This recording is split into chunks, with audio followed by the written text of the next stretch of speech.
রাসূলুল্লাহ সাল্লাল্লাহু আলাইহি ওয়াসাল্লাম মানব জাতির যে উপকার করেছেন, আদম আলাইহিস সালাম থেকে শুরু করে কিয়ামত পর্যন্ত যত লোক আসবে সকল লোক মিলেও তিনি যে উপকার মানব জাতির করেছেন তার সিকি ভাগ করতে পারবে না সাল্লাল্লাহু আলাইহি ওয়াসাল্লাম। আপনি এমন একটা দিক বলেন তো যে দিকে তার উপকার নাই। ওয়া আহসানু মিনকা লাম তারা কাত্তু আইনি ওয়া আজমালু মিনকা লাম তালিদিন নিসাউ খুলিকতা মুবাররাআন মিন কুল্লি আইবিন কাআন্নাকা খুলিকতা কামা তাশাউ।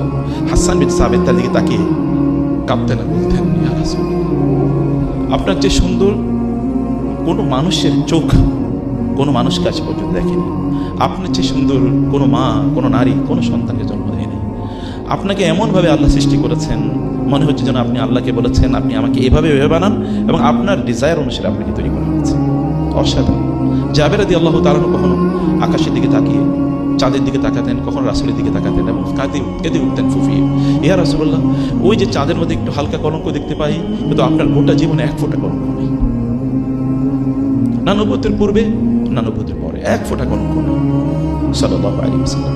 তিনি বলেছেন, মা হামামতু বিখাতিআতিন কাত্তু ফি হায়াতি, আমার জীবনে আমি কোনো ধরনের মিম্মা আলাইহি আহলুল জাহিলিয়াত, জাহিলি যুগের লোকেরা যেই খারাপ কাজগুলো করতো এই কাজগুলো করার জন্য আমার জীবনে কোনোদিন আমি একবার চিন্তা করি নাই সাল্লাল্লাহু আলাইহি ওয়াসাল্লাম।